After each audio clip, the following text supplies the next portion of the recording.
Welcome back. This is part 6 of this Admissions Helpers presentation on writing a successful personal statement. Here, we will review the final 2 steps of putting together your personal statement for health professional school. The third step in putting together a successful personal statement for health professional school is to proofread and make edits to the content after you've written your ideas. As we discussed in Part 4 and Part 5, you want to have your content brainstormed and organized into a coherent essay with body paragraphs and a conclusion. After you've done that, you'll want to go through and proofread and make edits. It's fine when you're initially sitting down to write freely without worrying about space limitations or how every sentence sounds. You want to make sure that you get all your ideas down on paper. Then, it's a good idea to walk away from your essay and come back to it in a day or two with a fresh perspective. And then you can make edits and changes, and you'll find that you can strengthen the overall essay if you take that time away and come back with that new perspective. As you're doing your proofreading, it's important to make sure there's a theme to the essay and that the paragraphs are connected with transitions and that there's a good flow. It's also important to make sure that you sound humble.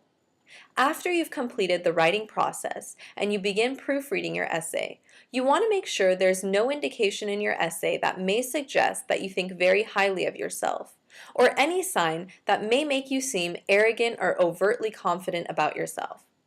Finally, it's important to avoid making negative statements.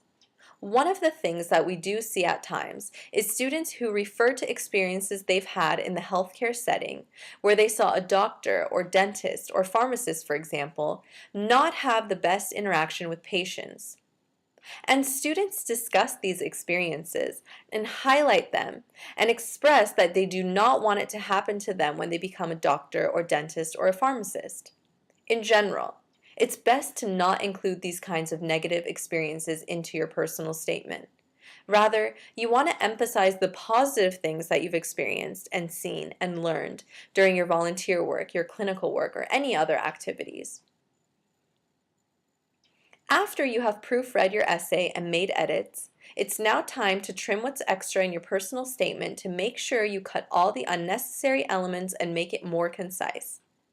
It's good to check your essay for repetitions, both words that are repetitious or being frequently used, and also for ideas that are repeated, and get rid of them. It's important to get rid of redundant adverbs and adjectives that don't necessarily add a whole lot. Some people have a tendency to use words such as very, definitely, or absolutely many times throughout their personal statement. It's just as effective to say, I am a hardworking, committed individual, as it is to say, I am definitely a very hardworking and committed individual. Sometimes you will need to use these words to be emphatic, but you won't need to use them all the time, and it's important not to overuse them and not to be redundant with them. As you're going through and trimming your personal statement, read each sentence and ask yourself, is this sentence necessary? Does this sentence help me make a strong case for why I should be accepted to the program that I'm applying for? If the answer to those questions is no, then you want to eliminate that sentence. Sometimes, sentences may not directly be doing something to make a compelling case, but they may be necessary for flow or for transitions, or they may be necessary to make your essay more smooth. In those cases, you want to keep those sentences. But if your sentence is simply not adding a whole lot to the essay in terms of style and content, you can probably eliminate it. Finally, it's important to remember that you're a person with lots of experiences and lots of interesting components, and that you cannot include everything in this personal statement.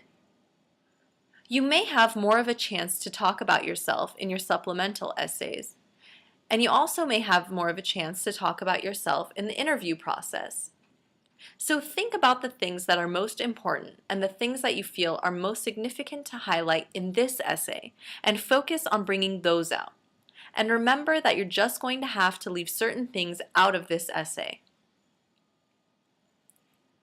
And this concludes the 6th and final part of this presentation by admissions helpers on writing a successful personal statement. We hope that you found this presentation helpful. and we wish you luck as you embark on writing your personal statement for your application for health professional schools. Good luck!